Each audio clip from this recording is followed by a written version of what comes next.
Okay, thanks everybody for joining us today. Today we are talking about putting Selwyn on the AI map.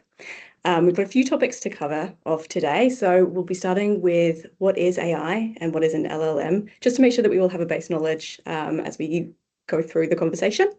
Why it matters and how digital behavior is shifting, what it looks like now, AI search versus traditional search. What are the differences? There's an AI crawlability gap, which we will cover off. What your new online storefront will look like, how content becomes front and center in this new world, and the things that you can do to help in this space. So itineraries, PR, local partnerships. Then Dean's going to talk you through trust signals in EEAT. We'll explain a bit more when we get there. And then Navanka will take you through a showcase of the new AI guide. Just a quick disclaimer before we dive in. This space is constantly evolving and nobody has all of the answers here. So what Dean and I are presenting to you today is very much based on our own experiences and observations in this area. It will continue to evolve. We hope that this will set you up well for this new and changing world. So some quick introductions. My name's Natalie Wilson. I'm the founder and managing director here at Empire9. I have been working in digital for over 20 years now, and I adore the changes and constantly evolving landscape that the industry brings. On the call as well, and he'll be presenting to you later, is Dean. He's our search specialist here. He has a love of coffee, animal documentaries and behavioural science. He's a huge David Attenborough fan, and I'm sure, Dean, you'd have been celebrating the 100th birthday over the weekend. I did, yeah. It was fantastic. So first up, what is AI? AI is a really broad term that covers a lot of different technologies. This is everything from robotics and self-driving cars right through to systems that analyze data, predict outcomes, and generate content. In an everyday business and digital marketing sense, when we say AI, we're usually talking about software that can learn from patterns, make recommendations, and automate decisions at machine speed. Practically, that means things like analyzing huge data sets in seconds, spotting trends humans would miss, and drafting content, optimizing spend, personalizing experiences, and answering questions on demand.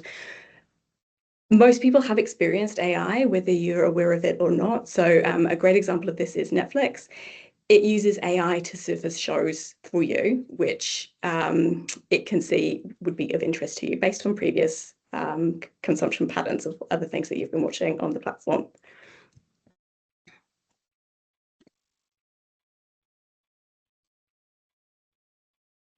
One of the when people talk about AI these days, often they're actually talking about large language models. These are things like ChatGPT, Gemini, DeepSeek, or Claude. It's a type of AI that's been trained on a huge amount of text. So this is websites, books, articles, code. These pieces of software, they learn how language works. And at its core, it's not thinking or searching the internet. It's a prediction engine. So given the words so far, it predicts the most likely or next word over and over very, very well. That's why tools like ChatGPT, Gemini, or Claude can write content, summarize documents, answer questions, and even help with planning or analysis. It's important to know that LLMs are powerful, but they don't know things the way that humans do. They don't have real awareness, and they can be very confidently wrong a lot of the time, which is why humans are still needed to guide, verify, and apply judgment to these systems.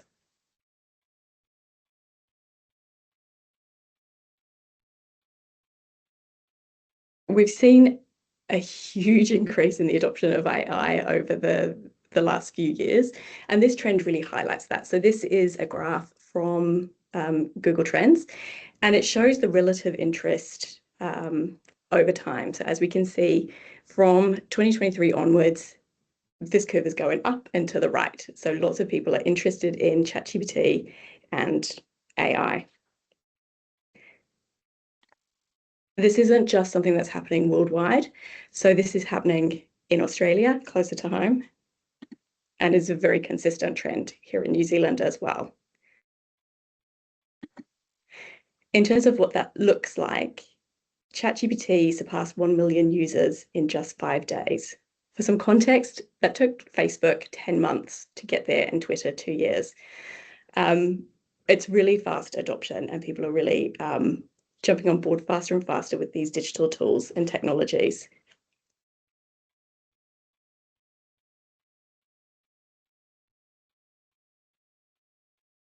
Currently, OpenAI and ChatGPT are the number one when it comes to these digital tools, but Google and their Gemini tool and Claude are really making a comeback, and we're seeing them being the tools to watch over the coming months and years.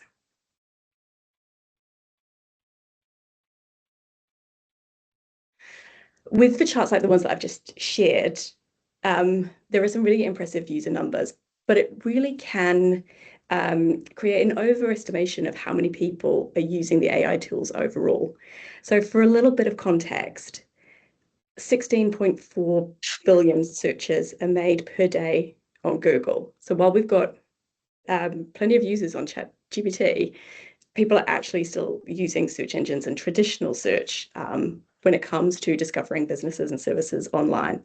So we need to make sure that we don't overemphasize the work that we do to become visible in AI, but also understand user behavior, and a huge element of it hasn't shifted yet.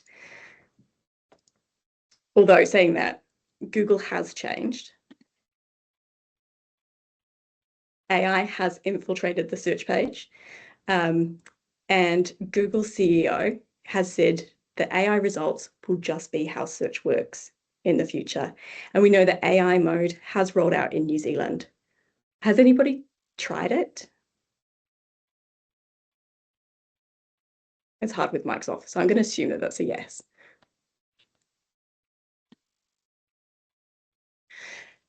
This increase in AI on the search results page is changing behavior. So what we're seeing is a rise of zero-click searches. 5 years ago, approximately 25% of all Google searches ended without a click. But in 2025, that increased to 65% overall. So we're seeing fewer people ending in a click when they do a Google search. What that looks like, well, if you're searching for something on the Google search results page, often you'll be met with an AI overview at the top. So a brief explanation answering your question. That might be job done, and you might exit the page. Or there are featured snippets to further answer your question, knowledge panels, or local map packs. So you can click for directions directly from the search page without ever going through to a business's website.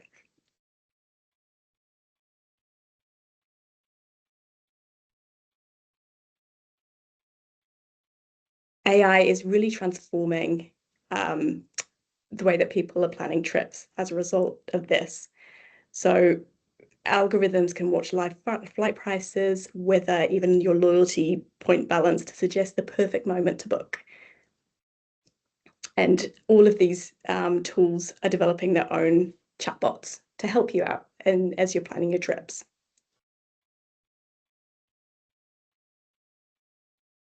I think we'll see a trend towards agents and AI tools helping you plan your entire journeys. What this means is our traditional marketing funnel is sort of being turned on its head. We used to think about people becoming aware of products and services, then spending some time planning or considering those purchases before they come through and book or convert. What we're seeing now is that the entire consideration phase could happen off website. So people are having chats with ChatGPT or Gemini or AI overviews or AI mode. So we never get to see those people until they just come back to the site and book or convert with you. So this is changing how marketing happens and where you need to be. So consideration is now happening without you being in the room. So we're working with a new reality here. So what we know is that people who come back to a website and if they've been or come to a website from AI engines, are 4 to 8 times more likely to convert. That's because they've already done all of the research before they get to you. So less traffic doesn't mean less business. It just means that your content needs to be so clear, so specific, and so trustworthy that AI chooses you as the answer. You've got to be the recommendation, not the search result.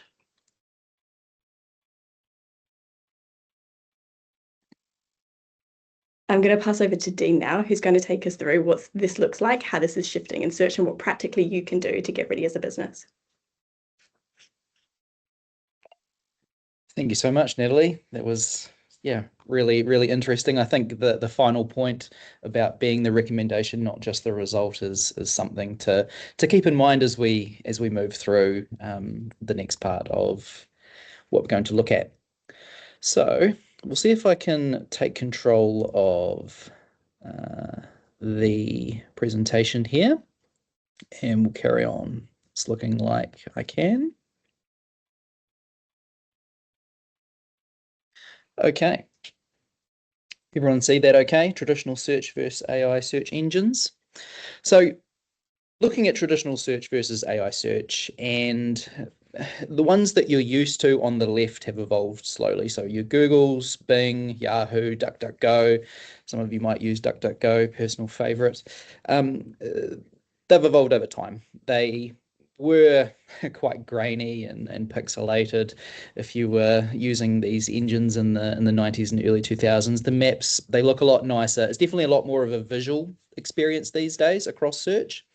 And as you move into the AI engines, it is very visual and it has a really nice flow. But so ChatGPT, Perplexity, Copilot from Microsoft, and the bottom one there, that diamond, is Gemini from Google.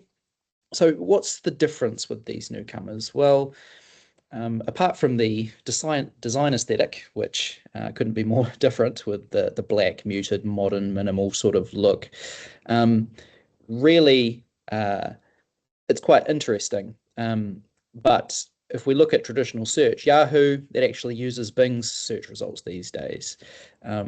Perplexity, it's interesting. It was rumored Apple might buy them, which would be a good way to enter the market for Apple. But SearchGPT uses Bing. Copilot is Microsoft uses Bing. And that should give you a bit of an idea about how Bing is actually becoming a lot more useful and a lot more important in the next era of search. But again, what are we looking at here? We're looking at it being, go back to that slide, more of a context and meaning versus keywords. So context and meaning, there's a good example from some of our work, actually, that we weren't ranking for Google Ads management. Internally, we call it management in-house, but management and what we actually had on the page, maintenance. So the context and meaning of those two words, you might think, it doesn't matter. But maintenance, very much keeping the lights on. It speaks of not being proactive, whereas management is more on the front foot. We're looking over this, we're making sure that the account is healthy and we're working on it constantly. And actually, that subtle change really made a difference for AI. So all of you content writers out there, people that love and get into the nitty-gritty of words, will really be helpful in the next stage of search. So large language models, coming back to them. Every large language model has a knowledge cutoff. And I think it's one of the things that not many people are aware of. So because tourism's quite time sensitive, this creates quite a specific problem. Large language models like ChatGPT can get around this with searching the web. If it doesn't, then it's likely giving you an answer with dated information. So be careful of hallucinations, and you can ask for citations and fact check after the fact, after you've got the answer. But why tourism gets hit harder than most, especially if the large language model goes, yep, here's the information, fantastic, I've got that in my training data, I know all about that. Well, if you're a new boutique hotel, for example, that opened 8 months ago, you're probably not in the training data. If you're a cafe that rebranded last year, then the model might still know your cafe by the old name. And so it may reference it by the old name, or it may look and think, oh, that cafe no longer exists. We're going to choose another one. If your tour has changed its route, pricing, availability, any of those things, then it could just be that, it's frozen in time. It doesn't actually include that your pricing has increased. That might be not helpful to some price conscious explorers of that tour. But, maybe you're a hidden gem that blew up on TikTok 6 months ago. And so in the training data, it's not going to be there. So for an example, if you look at the slide, GPT 5.2, it didn't come out too long ago. We are at GPT 5.5 now, but it has an August 31st, 2025 knowledge cutoff. So it's training data, hard stop then. And so this is one of the reasons why making sure that actually did the large language model search the internet or not? Is it looking for that updated data? And we're going to talk about it a lot more. Freshness and updating the data, very important. So as we move on, there's a bit of a crawlability gap as well. Large language models, they don't just rely on training data, which is great. They also send out real-time crawlers to fetch answers that are fresh, and we talked about that. So these bots actually do read your site quite a little bit different to Google. So Googlebot, well known, it's a little bit different in the fact that Google, it renders your full page like a browser. So hopefully what Googlebot sees and what you see on your browser, one for one, it renders all the JavaScript, all of the little fancy little things that move around, images, menus, interactive elements, FAQ accordions that you click, and that nicely gives you the answer. It indexes for you, and all the links that you have on the website as well. So it sees a lot, whereas the AI bots, they don't, well, some of them can't actually run JavaScript. They only see raw HTML. So if your key content loads dynamically, whether that's an FAQ and a little drop down, or menus, booking widgets, so we have to be careful with that. And they're looking for clear, structured text that they can extract a direct answer from. So a lot of my work is actually making sure that how the bots are actually reading the page. So two types of AI crawlers exist. Training bots, GPT and Claude bot, they collect content to build future model knowledge, and search bots. So OAI, which is OpenAI search bot, and Perplexity bot. So they'll fetch your pages live to cite real-time answers.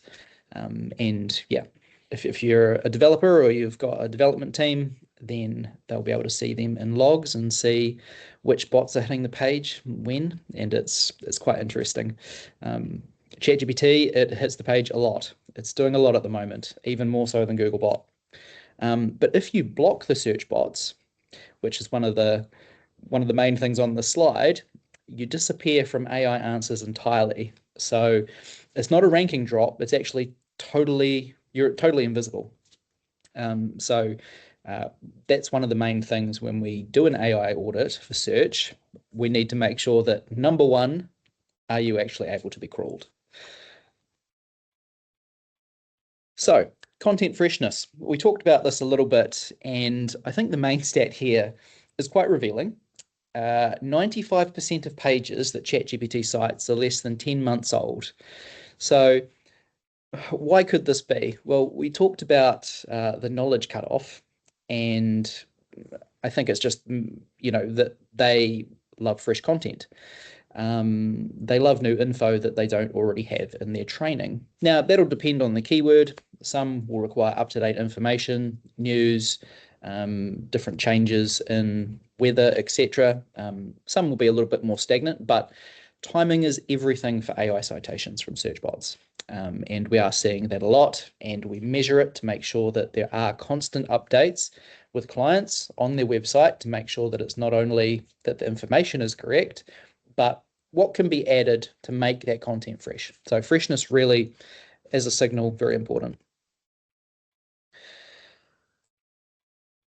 So AI-driven search influencing bookings. Natalie touched on this a little bit as well. It's nice to go over it again, but this is a little bit different in that I guess the confidence that people have in the information provided and its usefulness provided by Google AI mode. This is a fantastic study, a research study, that travelers lean heavily on AI, using a variety of tools inside the AI mode environment to build confidence in their choices. They expressed appreciation for options that were clear, definitive, scannable. And that's definitely how we should think about the content on our website pages, that they're clear, definitive, they give an answer, they're scannable. So no guessing. And once a decision was made, they moved to an external website to make an actual purchase. So in the funnel, a little bit of disruption, but it's nice that they moved to the external website to make the purchase after the fact. So we got there. Just the visibility on how we get there sometimes is a little bit difficult to see. So visibility, not traffic, is the emerging currency. And it's interesting that participants made their brand judgments directly from the AI mode outputs. So the importance of it is definitely there in that study. So Google AI overviews. Where does it get the info from? I really enjoy this example because it's a direct 1-1 on the website content and the answer. You can see pretty much where that came from. So this is from Top 10 Holiday Park in Kaikoura. Things to consider: dog-friendly policy. If you plan to bring a dog, you must arrange this with the park in advance to ensure they can accommodate your pet. So where's that information coming from? Well, website content. They have it specifically. Please note that dogs are allowed on sites only with prior arrangement. A little bit of a change in the wording, but yeah, large language models pull from all over the internet, really. But the more that you can control, and one of the main places that you control is your website, of course. So if there's some FAQs you can add or other features that would help guests, then definitely you should add them in. But also, because you're helping the large language models help the guests, that's also extremely helpful for Google AI mode. So need to think about these things too. Google AI overviews. So this information, there's lots of it. It's structured in a really nice way. I looked at the best attractions in Selwyn, and it has selwyn.nz in there, which is fantastic as a top result. But it gives you so much information that's clean, easy to read. There's no ads in it yet, so it might become a little bit more noisy in the future, but all without going to your website, you get the top nature and adventure attractions with citations there. And if you were to hover over those, a lot of them could be websites or blogs or YouTube videos. So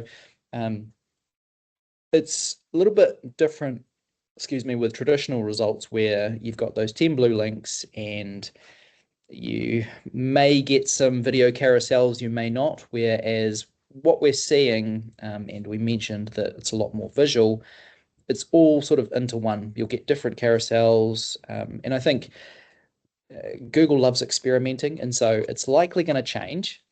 If you do a bit of a deep dive and look at what's coming from America at the moment, you can actually see they have something called Web Guide that may emerge, and that's even a lot more integrated with different videos and different elements and features. So it's a really dynamic space, but the answer thing makes it really easy to get all the information you need without going to a website. But the other side of it, I think, as well, if someone is going to the website for more information, sort of qualifies them as a really good potential lead as well, because they go, yes, I want more information about that. Let's go through to the website, which is fantastic as well. So, bit of a top tip, Selwyn.nz. So when AI search engines look for answers about Selwyn, they do favor high authority, well-structured sites with lots of backlinks and consistent content. And that might be from, a really nice template like Selwyn have. The Selwyn District Tourism site, Selwyn.nz, ticks all of those boxes, which means your listing there is more likely to be cited by AI than your own website. Not so much for your brand, but we're talking about non-branded terms here. So if we were talking about particular campsites in Dunsandel, I'm actually from Dunsandel. I don't think there is one, but I could be wrong.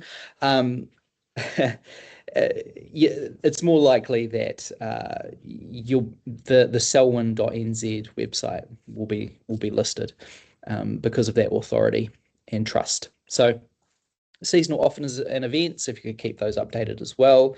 AI search bots crawl in real time. So we talked about freshness. Stale listings mean missed recommendations. If we're looking at opening hours, pricing, booking links, we need to make sure that the information is correct. Descriptions, imagery, that it tells the story as well and is consistent with the social channels that you have, and experiences or menu changes. So think of Selwyn.nz as a shared shopfront in the AI world. So keep it fresh and the AI will recommend you. Google's AI mode. This one came out after Google AI overviews, but it's quite interesting. And actually you can see there, AI mode, it is using AI. So fast from Google 3 models or Pro. So you can choose between those two. I think the main thing is it's an interesting surface because it's got algorithms, but it's also got AI on the top as well, searching. So again, there's so much here without going to your website. It's very clean. Looked at best attractions in Selwyn, Canterbury again. And if you have a look at the natural landmarks in hiking, you've got Castle Hill and you've got Rakaia Gorge Walkway. Beautiful walks. If you haven't done them, recommend, especially the rock formations at Castle Hill. But why am I mentioning that? Well, they are Google business profiles. So they are front and center. And whether it's best attractions in Selwyn or if you're looking specifically at best coffee in Lincoln or best coffee in Dunsandel, you will likely see Google business profiles. We'll talk about that a little bit more because Google business profiles are very, very important. So where AI gets its answers, it doesn't treat every website equally. This is a fantastic slide. The top 15 domains absorb 68% of all AI citations, which means that Wikipedia, YouTube, and Reddit, very important. These are the websites that AI trusts the most when it builds its answers. And I think, there's something to be said around, and something I'm looking into is information gain and uniqueness. Reddit has that in spades. It's got lots of opinions, but accounts for 40% of all large language model citations, and it dominates Perplexity as well if you use that, because they're answers from real people that are, really helpful in a lot of cases, and large language models love to scrape it, love to surface that information. For travel and tourism specifically, Wikivoyage, not sure if you've been on there, but it's Wikipedia's traveling sibling. So if you've got a Wikipedia account, you can also update that. And it's a go-to citation for destination level questions. So if Selwyn has it, if there's something specific that you can be cited in Wikivoyage, that's fantastic. Also TripAdvisor, definitely important, frequently cited for recommendation queries, best cafes near, things to do. You'd likely see TripAdvisor as well. So those two specifically for travel and tourism. yeah, keep those in mind. As we think about AI mode and where it's going with Google, because there's a lot of experiments at the moment with it, but I'm not sure if you've heard of the word agentic or agents, but there's going to be a lot of agentic capabilities in AI mode coming through, and it will be really helpful. Things will be done a little bit more easily, and Google looks to be starting with finding restaurant reservations and then expanding soon into service appointments, event tickets. It's not in New Zealand yet. Most of these land in the US first before they're rolled out. But I'll see if this video works. Hopefully it'll play. Hopefully you'll hear some sound. If not, it's still really interesting.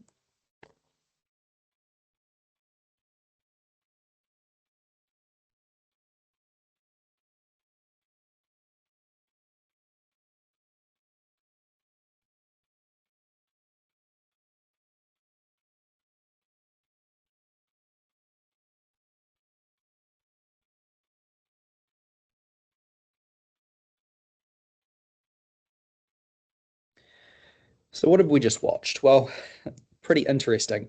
Those little time slots are able to be booked. So you can Google something in AI mode. I'd like to eat some delicious Thai food. Where's a great option? It'll surface the option. It'll give you the booking options on the AI mode surface itself, and then you'll be able to book all without going to the website. Real-time availability as well, because it's hooked into those booking services. And yeah, it's doing the legwork for you, so you don't have to go into the website. Yeah, good or bad. I think, it's nice that for customers especially, it's fantastic. I think, if there's less updates on a booking page on the website and it can be dynamically into AI mode, fantastic as well. But that's something that's coming, and I think that's something to think about in the future if you have a service business as well. Yeah, having a look at what booking platforms will be integrated into AI mode and if that would be applicable to your business. So it's an interesting space. So Google Business Profiles. Mentioned that they are really important. If you have any questions so far, just unmute if you can, then I'll answer them. But Google Business Profiles, very, very important. On the slide, we put fix your Google Business Profile immediately, like drop everything and do it now. Maybe slight exaggeration, but not really. I think it holds. I think it holds, Natalie. I think it holds. So it's embedding mini local packs right into the AI response. We saw that before with the beautiful walks there, but users are interacting with them before they even hit your website. Before even seeing traditional results. So this isn't a local listing anymore. We're going to see that they are in other places as well, but it's the main storefront now. So not your website, it is basically the main storefront. So you can see if you go into business.google.com and you search for your business, you'll see this, your business on Google, and edit profile. You can read reviews and reply to them, photos, posts, check your performance, the advertising side, edit products as well, if it can be hooked in with different products in Shopify, services, so that will show up on, I think they only show on mobile services, so you can actually see what services the business provides. Really important as well for AI, just to give it more information about the business. Bookings, you can add your booking link. Q&As, Q&As have actually moved, and they likely will come back in a different form. Likely it'll be an AI response Q&A, but you can ask for reviews as well. So lots there. I won't spend too long unpacking it. The ones I would really recommend, and we're going to look at soon, reviews, replying to reviews, very important. services, making sure that people can get that information, and large language models as well. So updating those. We're going to look at this a little bit more as well in a coming slide.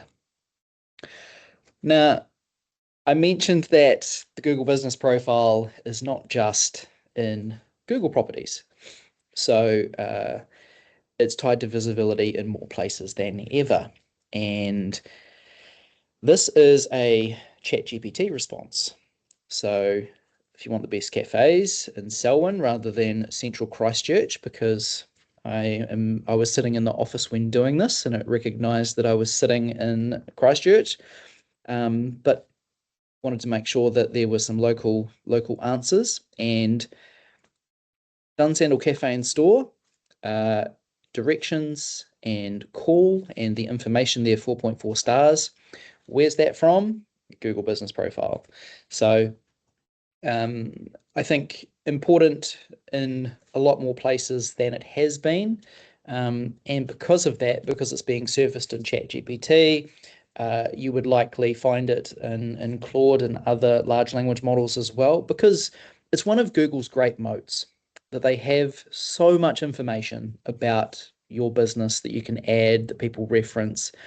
Google Maps, so many people, I'll just let this person in. So many people use Google Maps that the data is used in so many places, and that continues to happen. So yeah, I think our update it now is definitely relevant. One thing that's super important as well, and I cannot stress this enough, reviews. So you've probably heard a lot of marketing people, and especially local SEOs, if you've been to other events and things, that Google Business Profile, you must get reviews. Don't want to understate how important that is. It is one of the main ranking factors for Google Business Profiles. So, if you can show 5 stars, the signals of trust that it shows in not only the people that review, but yeah, people searching for your brand, the trust for that is huge. So it's one of the main ranking factors, and we've had huge success with our clients, local visibility, in making sure that their reviews, not only the number, but the frequency of reviews is being worked on and updated. But there's also a really cool, if you look at the ask for reviews in business.google.com for yours, you can click that and you can also share a QR code and a review link as well. So really helpful to know about that. That makes it really easy. So social, get this a little bit, don't we, Natalie? Is social important for your Google Business Profile? Well, Google now has a dedicated social media update section on your profile, so particularly on mobile, and it can automatically pull in your recent posts from Instagram, Facebook, TikTok, and display them on your Google Business Profile. So definitely. It keeps the profile looking fresh. So not only that, I think, but you then have the opportunity for someone to Google your brand. It'll see, they're doing some cool stuff on TikTok. They're doing some really interesting stuff on Instagram. That's a nice post. It's the opportunity for them to think, hey, I'd like to follow. And they go over to Instagram and give you a like or a follow. I'm not on the social side of Empire9, but Annabelle works on it. And there is so much crossover between what she's doing with social and the SEO side of things these days. It's really important. So in 2026, the line between social media, your presence there, and Google Business Profile is almost completely blurred. It's not a ranking, a magic ranking button that will instantly put you at number 1, but Google's now using social as one of the primary ways to verify that your business is legitimate and active, and most importantly, popular. So it's no longer optional. And one of the good things is that you can actually go into your Google Business Profile and edit the information and make sure that all of your business profiles are added there. Yeah, I think it speaks for itself. One of the other things as well, if some of your main keywords have a short videos tab in search, like this one, best attractions in Selwyn, Canterbury, it's pulling from Facebook, Instagram, TikTok. I think that's also a missed opportunity, as well as YouTube Shorts. So that's another thing to look at. I think as part of your SEO strategy, figuring out where you want to be or need to be surfaced for visibility, and making sure that you're there. Short videos, especially for those attractions, things to do, very important for tourism. So if you can, and if you have the ability to make videos, then yeah, I would definitely recommend that. And it's videos, high engagement surfaces. So how can I prepare? Well, content is still king. So creating neighborhood guides, insider itineraries that prove to AI that you have deep real world experience that a generic AI cannot fake. So I think, high quality content that's unique is your best sales tool in an AI world. And if you can get AI to confidently reference, summarize, and cite, what that also means is the messaging consistent across the answers, real traveler questions. Is there one answer for 5 people that are asking the same question? So clearly, directly, local details that only you would know, structured headings, FAQs, lists, short answer sections. And you may think, well, Dean, do I have to, just really change the page? I think it's more of small additions and testing rather than scrap the page and put a new one in. So experience showing firsthand knowledge, photos, stories, recommendations, that you're trustworthy, dates, credentials. Have you got awards? Do you have people that have industry experience of 10 years? Make sure that's on the page. Proof points as well, which obviously awards and certifications are massive for that. But make it easy to extract. As we think back to, can the AI actually crawl it? So easy to extract as well. That one's a lot, so if you do have any questions, let me know. But content types for AI, FAQs, we talked about those, blog posts. It's amazing how many blog posts are referenced for other brands as well. We're going to look at that as well in a little bit with working together a bit. Comparison content, a guided tour versus self-drive, summer, winter. What should visitors know in those 2 seasons? What's different? What would you need? Team stories, real local experience, original data, review insights, visitor trend content as well. You get so many more people from the US in May for this reason, because they really enjoy this part of the world for May, it's almost ski season, but we probably get a lot of Canadians as well, because it'll be summer. Key message: don't just create content to rank. Create content good enough for AI to use as a source, I think is the main takeaway here. Now, partnership. The good thing is there's lots of people here learning alongside you with trusted sites. And that's one of the fantastic things about Selwyn and its people. We are pretty good at collaboration. And when I've been at the Ellesmere AMP show, I've been asked, if a stall has something and nope, they don't have it, but Jim over there by the sharing competition does, and we're eager to help. And AI systems don't just look at what you say about yourself; they say at what other trusted sites say about you. So ask partner operations to include you in their recommended nearby experiences, if that's possible. Joint itineraries with accommodation, restaurants, breweries. How can you work together to, I guess, work on crafting an answer that the AI goes, wow, if people go here, they love to stay at these places, and you could be one of them. So making sure that's nicely linked, getting listed on RTO, council, chamber of commerce, event, tourism pages, create a things to do near us page that naturally links to other operators, as we talked about, and then ask for reciprocal mentions where appropriate. So collaborations, you can turn them into blog posts, guides.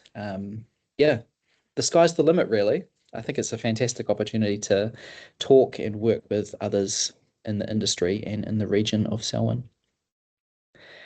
Digital PR. So it's earning online coverage and links by creating stories, data, angles that media, blogs, councils, tourism bodies, local publishers want to reference. Examples for tourism, a couple here: the most underrated family stops in Selwyn, the best wet weather activities south of Christchurch, the cheapest or most expensive weekends to visit, local food, beer and events, itineraries.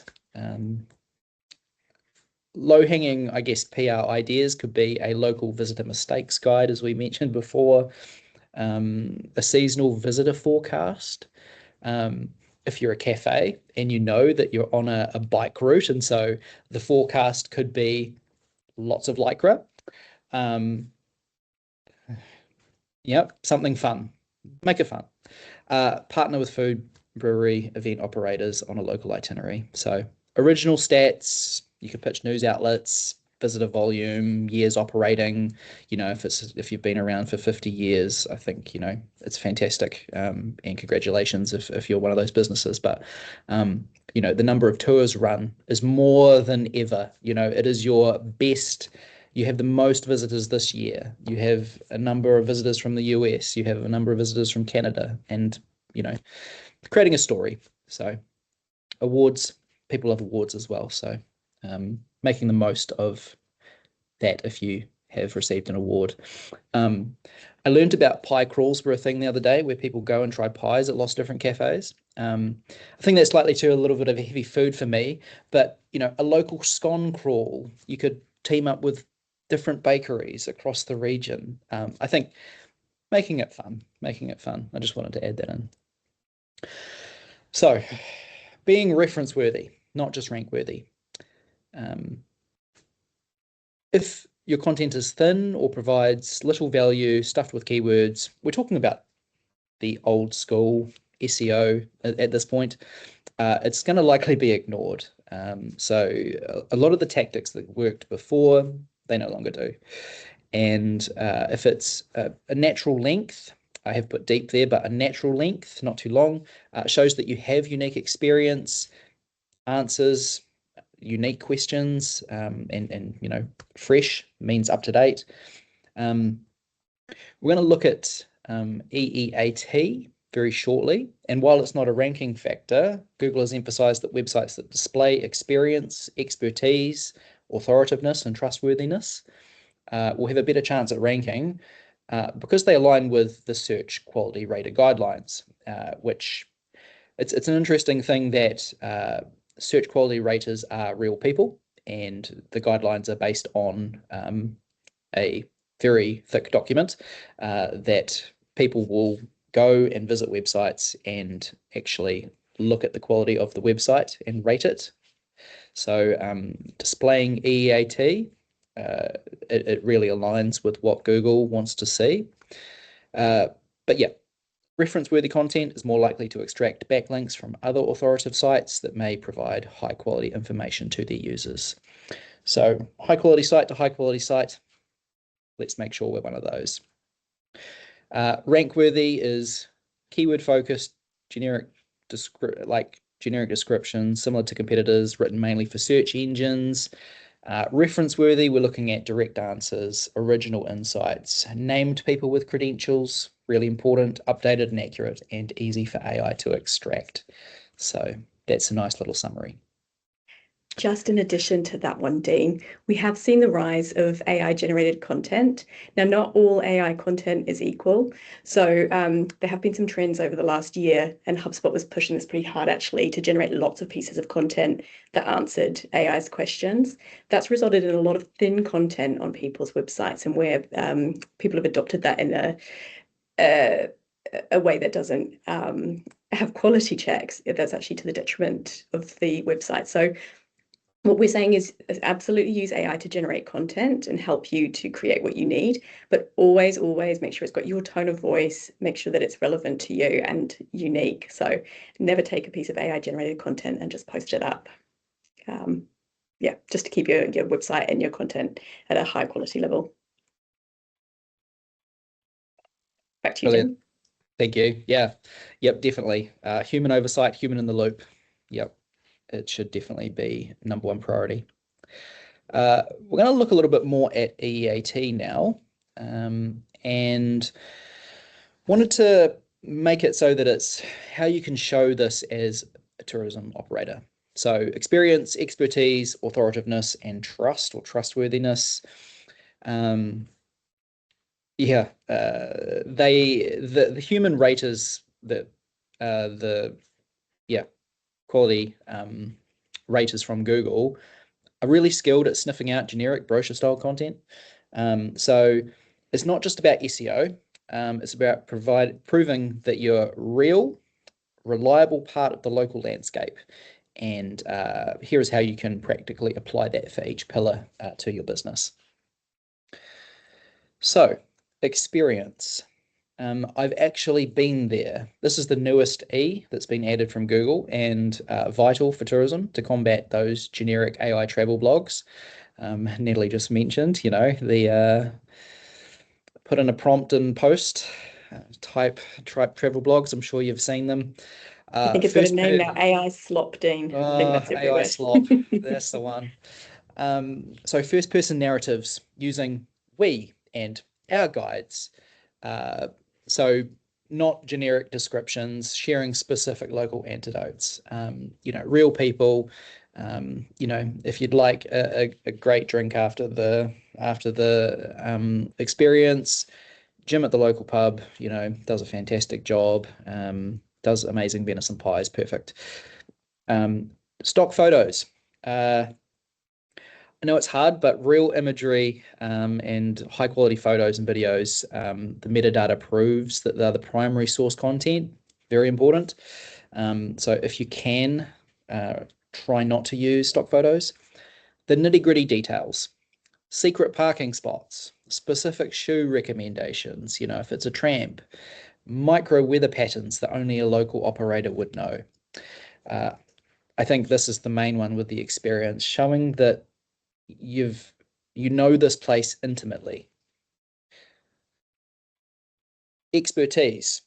I know exactly what I'm talking about. This is about your specific knowledge and verifiable credentials in the field, in the industry. So Qualmark logos, tourism industry awards, TIA memberships, that you're a part of the industry and you have been for X number of years, the expertise, the trust that shows is massive. So don't want to understate that. Author bios. So if every guide or post, a face or a bio, written by Sarah, our lead guide with 12 years in the Southern Alps guiding tourists, what kind of message does that?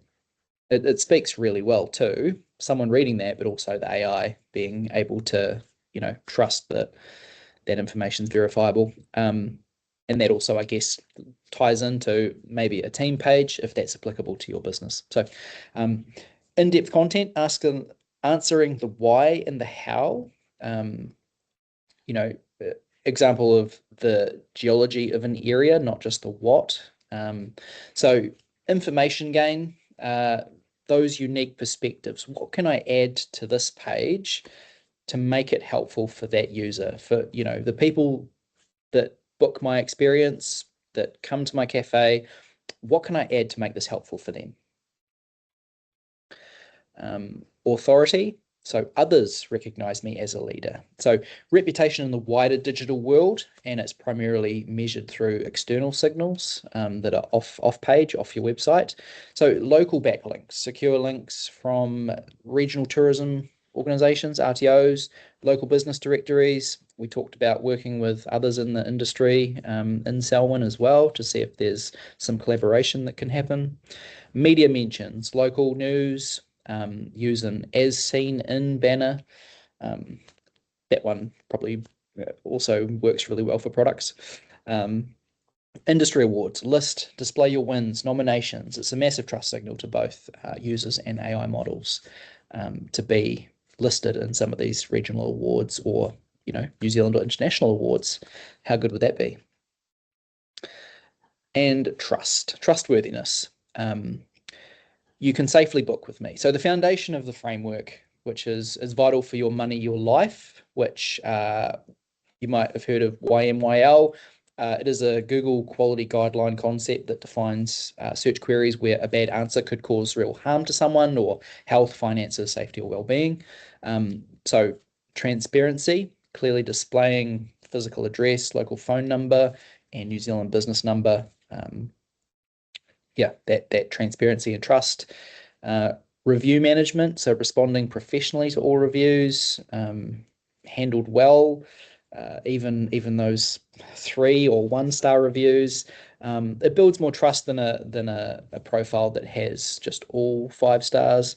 What I would say here, it's great to have a Google business profile that has all 5-star reviews, but it's about it not looking like they are from that they have been faked or gained in unscrupulous ways.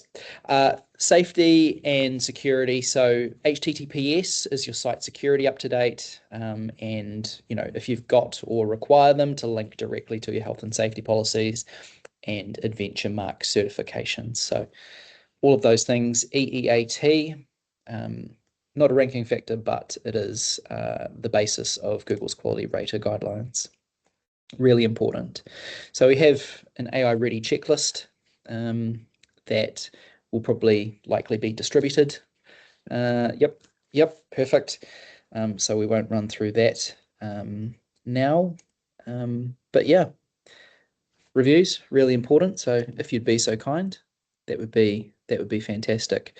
And I think we'll move to questions now, Natalie and Karen, for a little bit before the AI guide from Selwyn District Council. Perfect. Do we have any questions today? Yeah. Can you unmute yourself? If you can't unmute, you should be able to add a little reaction for a hand. There should be a raise hand option at the top bar. Yeah, g'day guys. Hopefully you can hear me. Just a quick one in regards to those reviews. Is there a way you can because my site collects reviews through one of those internal Shopify apps? Is there a way you can backfeed them into Google, or do they have to come naturally from Google? Yeah, Dean, I don't know of any way where you can backfill those into Google. As far as I'm aware, they have to be entered through the Google interface by genuine users. Yeah, sweet. I think all reviews definitely important. Facebook, TripAdvisor. So yeah, I think obviously Google Business Profile and Maps and local pack ranking for that's important. But yeah, all of those are really important as well. So yeah, it's a shame they can't be backfilled, but yeah, it's still fantastic that you've got them. Cool. No, thanks guys. Yeah, in terms of encouraging future reviews, we'd recommend that you do point people towards Google or TripAdvisor, just because they will be the things that are picked up and used in a broader sense across the internet. Perfect. Yeah. Any other questions?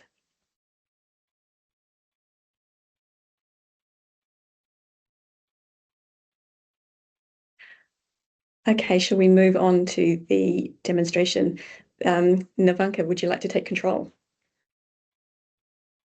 Yeah. Yeah, you can hear me, right? Yeah. Yes. Awesome. Yep. All right. So hi, thanks for having me, and I'll take over the the screen as well. Can you see my screen yet?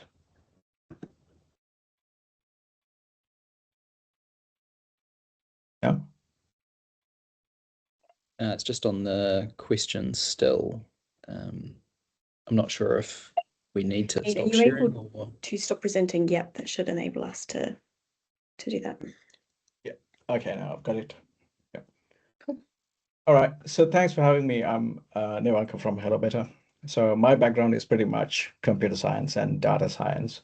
So, we've just had a lot about how AI search has influenced search results and influenced that traveler journey. So we kind of put a lot of these into practice and then implemented the Selwyn NZ's AI guide. So I based my talk around what AI assisted discovery changes for operators and why content matters. We'll have a bit of overlaps with what Dean explained, but more into how technical that looks like, and also how better operator information helps better decision making. So going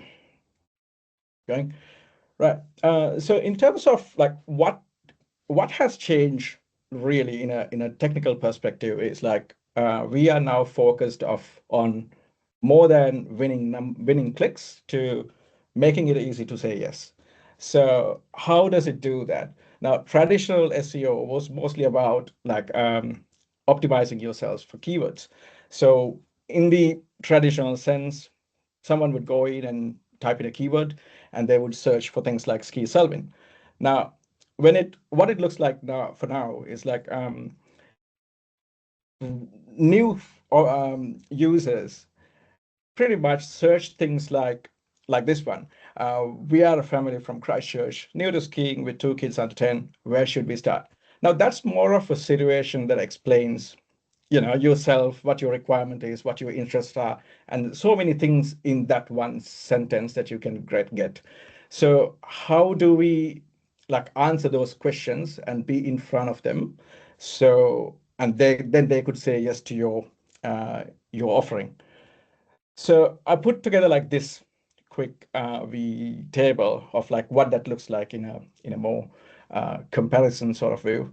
So traditional SEO is more keyword based, but AI is more situation based, so more context and relevance in place in there. And then search engines returned results back in the day, but now it is more generated summaries or answers or even plans. And now you can even go in chats and make bookings, do a complete booking and complete purchase in some senses. And then traditionally the goal is to rank higher, but now the goal is to be clear, be trusted, and useful. So you are spot on in terms of explaining the EET signals and stuff like that. So traditionally content answers what do you offer, but now it is who is this right for? So previously best page wins, but now the best fit wins, the best synergy wins. So when we started looking at the Selwyn website, what we did was we created some LLMs, but also we created some agents to go in and understand visitors and also content in terms of listings. So we looked at listings and we had these 5 signals to each listing. So a business has their facts. So that is, what your offering is, where you are located, when, what time is it, and then, cost, access, facilities, that sort of thing. But then more in-depth knowledge of who is it best for, and then what's your point of difference, and proofs, reviews, photos, local knowledge, all of that. And then what do you want someone to do on your listing page? So we built a system where like we bring all of that information into one platform so the AI could make decisions. So when you go in and have a search on the website, it pretty much like runs through multiple agents. So the first agent would go in and figure out what's your customer profile. And then the next agent would go in and see like, okay, what's the length of travel and what's the group size? And then it figures out, yep, these are the listings that I'm going to recommend you. So here are two like signals, two examples of what I'm talking about. So your listings are like not just text anymore, it's more of an evidence pack. So it has everything encapsulated in it. So a weaker signal looks like, we offer great service and a range of memorable experiences. And a stronger signal looks like a family-run farm experience 10 minutes from Darfield, best for families with children aged 5 to 10, with hands-on animal feeding, wet weather options, and easy campervan parking. Now, the first one, it could be anyone really, right? It doesn't have any specific data about yourself. But the second one, it gives more context, it gives more relevance. Now, that is used in AI to actually understand your business and then understand your signals and makes it easy for the software platforms to like recommend yourself. So let's take a look at Selwyn NZ. So what we made here, like when you go to your website, you have a AI chat tool. So I'm going to prompt it. I had like this prompt pre-written and ask a question. I'd like to spend 2 nights in Selwyn with my family. I have 2 young children. We like adventure and would like canopy camping accommodation. And then it, like spits out a lot of information to me. So it gave me some accommodation options, picked a few listings, gave me some things to do, and then, places to eat. And it made some recommendations. And it also asked me, would you like me to create a personalized itinerary for your trip based on these activities? I can map out the timing and help you make the most of your 2 days in Selwyn. So what I'm gonna, and it also like showcases the listings that it picked and where the information came from. So what I'm doing now is like, I'm going to ask the AI to, based on what I've shared, can you make a 2-night itinerary for my family? So see, like when that happens, it goes through like each agentic layer. And that's where it gets like just the matching runs through each algorithm and stuff. And there's different models that you can use for that sort of thing. So like relevance tuning, that sort of stuff. So so it gives me here like what I could be doing on my first day, morning, afternoon. It gives some ideas, and then what I can do later in the day. And it also like, so, suggests quite a bit of things. And then it also tells me like, do you want to share this itinerary with someone? Or like, do you want that to be emailed to yourself? So that's the sort of thing that we built on Selwyn. So essentially what it did is like read through all the listings, understood the question that I asked, and like segmented them in ways that it makes sense to recommend something, and then built summaries and answers, and then it also created a dedicated visitor profile for me. So now it understands me, and my next sort of questions to it will be recorded against me, and it's like it kind of like learns about me and what I did, and then it remember my interests, intents, and my previous chats, and then use that context to make recommendations. So to like stay on top of that list, the best thing is to like avoid generic claims and become specific and use the specificity to your advantage. Again, like similar signals for the one that looked at before. Now, a generic claim and a specific signal are like very different things, and gives like heaps of context for someone to like select you. AI actually could quite well like understand a bit of natural language. So when you ask questions, it goes through a model where it tokenizes your your question, and then it runs through a lot of mathematical equations to like figure out what's the relevance point looks like. So it almost can understand you, and it almost can understand your customer as well. So here are some outcomes after we launched this, like for 4.5 months or 5 months. So it has had like more than 600 chats up to now. And then out of those, like 124 of them were continued chats. Now that's like someone asked a question and then someone asked a subsequent question out of that first one. And then it made about 5,200 recommendations, listings. And it also picked in your customer profiles, it's also picked like, these are your interests. So it picked people who are interested in skiing, who are interested in food and dining, nature, brewing, that sort of thing. And that's your customer profile.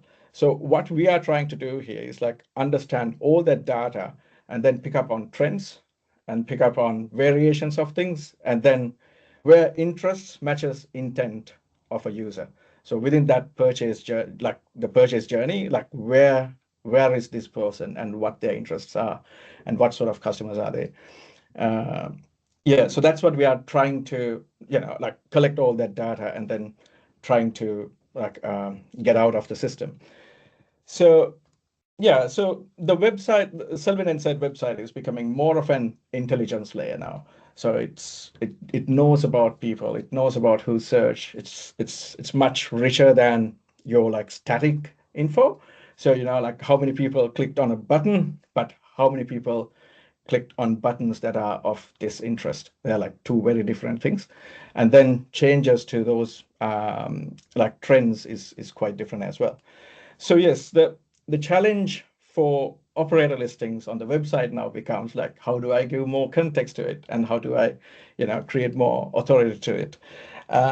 So yeah, and the platform we built has quite a lot of like that sort of background information that it can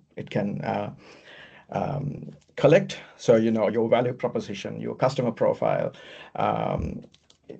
what is your offering, what is your point of difference, that sort of thing. And it also like has the capacity to go in and do some sort of research to an extent about your business. So when you like go there, and if you give the consent to the system, it'll go on your website, read through your pages, and then it builds your own profile too. And then that's how it matches the interests and the intents. There's like quite a lot of technology going behind it, but in a nutshell, that's what happens. Yeah, so wanted to quickly share what Selwyn NZ did, and also like where it's taking on, and like what's AI has brought in and has enabled in terms of how businesses should look at digital going forward. So yeah, so thank you so much, and if you have any questions, I'd be happy to answer too.